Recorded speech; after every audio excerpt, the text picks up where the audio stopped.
up, guys? This is Fuel. I'm out here in the desert near the Mojave. As you can see here, this is going to be my bike for going forward into 2025. This is a 2024 BMW R1300GS, which is a bike that I test rode a couple months ago, if not at the beginning of the year. But this is officially mine, and I could not be any more happier. It was definitely a tough decision. I had a lot of bikes that I test rode, and I don't know, it became a thing of what is really gonna benefit me in the long run. And since I literally live out here in the desert, it was pretty much a no-brainer. Had to go with the BMW here. I was on the verge of testing out that new Honda Twin Africa, I believe that was the name of it. I'm not sure. I'm new to that platform, so I don't know nothing about it. But yeah, I already managed to drop my brand new bike out here in soft sand, which is okay. I'm not upset or mad about it. I mean, it was bound to happen, especially being out here where there's nothing but gravel and soft dirt and sand. But this morning, I'm gonna take you guys out here. This place is called Rainbow Basin. I did a moto camp video not a while back, actually, and at Owl Canyon. That was the name of that one, which is down there. But this time I'm gonna take this bike into Rainbow Basin here. Should be a nice scenery to ride through.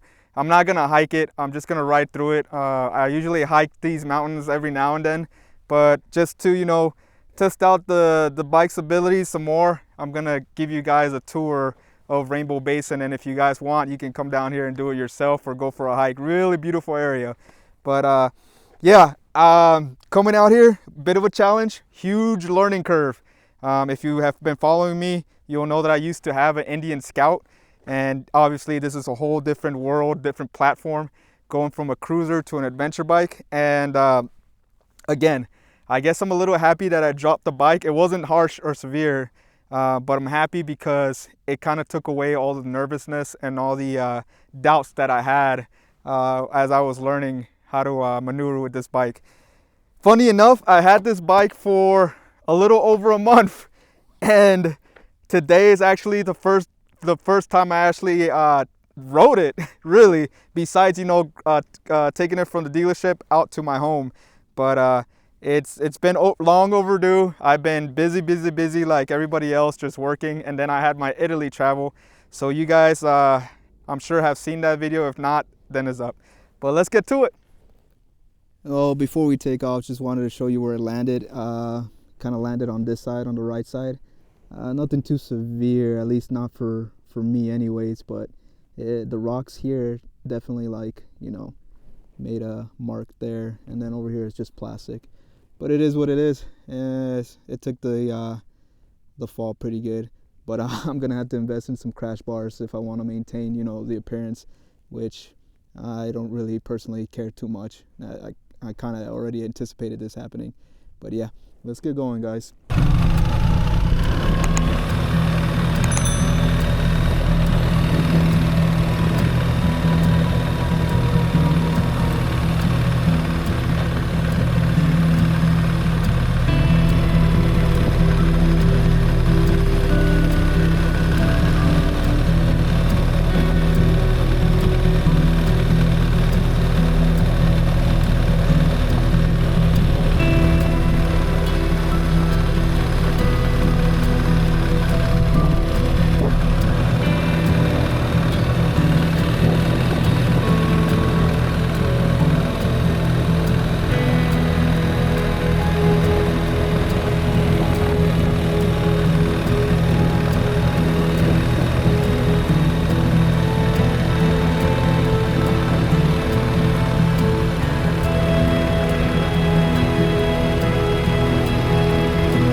lot to learn, a lot to learn.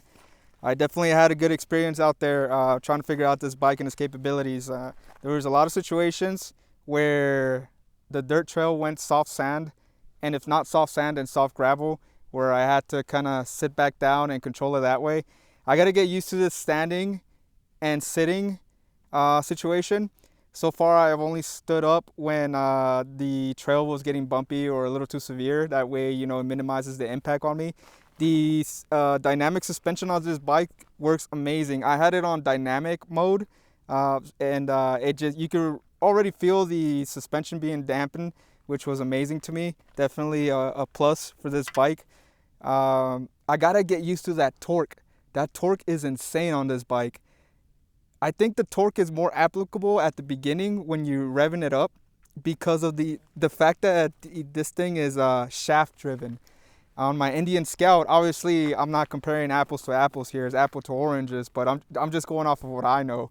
But knowing that my Indian Scout was belt driven, you had to, you know, get up to 3,500 RPM to feel that torque. But this is an immediate torque, so it's very easy to kind of slip when you're trying to get yourself out of the soft sand situation, which I don't think I recorded that moment, but I definitely had that moment where I was in soft sand and I was struggling to get out of it because of the torque.